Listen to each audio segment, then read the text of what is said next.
Buboy Villar, emosyonal na itinanggi ang akusasyon sa kanya ng ex-partner na si Angeline Gorrens. Hindi napigilang maiyak ng kapuso aktor na si Buboy Villar habang inilalabas ang kanyang saloobin sa mga akusasyon ng dating kasintahang si Angeline Gorrens, ang ina ng kanyang dalawang anak.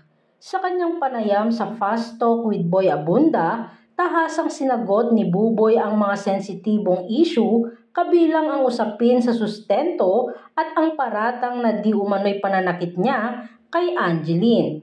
Ayon kay Buboy, patuloy siyang nagbibigay ng buwanang sustento sa kanilang mga anak kahit hindi ito madali para sa kanya. Ani niya, bago pa man sila dumulog sa gobyerno, pinipilit niyang magbigay ng halagang 120,000 kada buwan, base sa kanilang napagkasunduan. Sa kasalukuyan, nagkikipagkasundo umano siya na magbigay ng 25,000 buwanan batay sa kanyang kakayahan at sahod. Ibinahagi rin ni Buboy ang pasasalamat sa magulang ni Angeline dahil sa pagiging maunawain ng mga ito sa gitna ng problema. Sinabi rin niyang dumaan sila sa legal na proseso sa ilalim ng Anti-Violence Against Women and Their Children Act o VAWC upang ayusin ang kasunduan tungkol sa kanilang mga anak. Maging ang pagiging ama ay napag-usapan sa panayam, kung saan emosyonal na inilahad ni Buboy ang kanyang pangungulila sa mga anak. Lingguhan lamang niya raw ito nakikita at gusto niya sanang mas mapadalas ang oras na kapiling sila. Hindi rin niya pinalampas ang paratang ng pananakit at iginiit niyang hindi siya nanakit kay Angeline.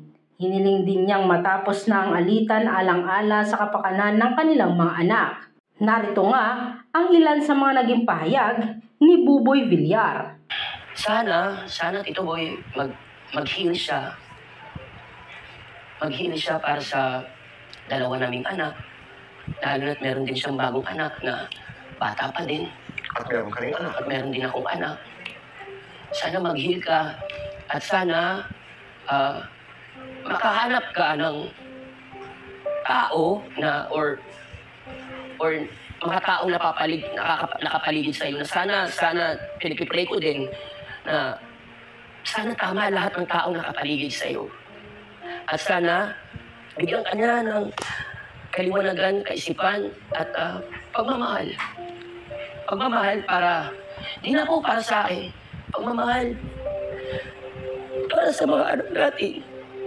Kasi from the start, okay naman tayo eh. Kaya naman pag-usapan. May mga times na binakita. Oo, binakita kasi hindi ko na rin kaya yung mga masasakit na salita na tatanggap ko which ayoko na pang-explain, ayoko lang sabihin pa sa madla kung ano pa yun. Nasasaktan din ako, Tito Boy, Angeline.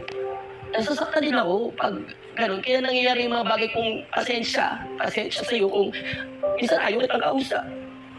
Kasi gusto ko rin huminga.